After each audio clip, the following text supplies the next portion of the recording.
The radius of gyration of a body is 18 centimeter when it is rotating about an axis passing through center of mass of the body.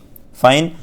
If radius of gyration of the same body is 30 centimeter about an axis passing through parallel to the first axis, then perpendicular distance between two parallel axes is. So now in this question, suppose we have a body like this, okay, and center of mass is like this of the body. So we are provided the information that ICM rotating about an axis and passing through the center of mass of the body. So ICM, which will be mk1 square, okay, and here we have been provided that k1 is equal to 18 centimeters, okay, which is 0.18 meters, okay. Now they are asking that if the radius of gyration of the same body is 30 centimeters, okay, that means they are asking that I parallel is equal to m into k2 square of the same body, and where k2 is equal to 30 centimeters, which is 0.3 meters, okay. So this is also provided. So now suppose there is an axis like this, and for this axis we have k2, and for this axis radius of gyration is k1. So now we have parallel axis theorem,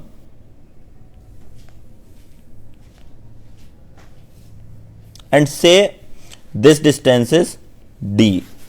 So what parallel axis theorem will say? I parallel will be equal to ICM plus MD square, correct? So if that is correct, now put the values. What do we get? So we get m into k1 square is equal to, what is ICM? So this is k2 square, m into k1 square plus m into d square. Perfect. Now this m will be cancelled out. We want d. So d square will be k2 square minus k1 square. So from there d will be equal to root over k2 square minus k1 square. So which will be, so actually this is in centimeters, so we can directly use 30 square minus 18 square. Now solve it. So this will a square minus b square. So this will be 30 plus 18, and this will be 30 minus 18. Now I am solving here. So what do we get? This will be 48 and this will be 12. So what can we say? So this will become 4 into 12 into 12. So this will be 2 into 12. So 24 centimeters should be the right answer. So parallel distance D has to be 24 centimeters. So which option is correct? Option number 3 has to be the right choice.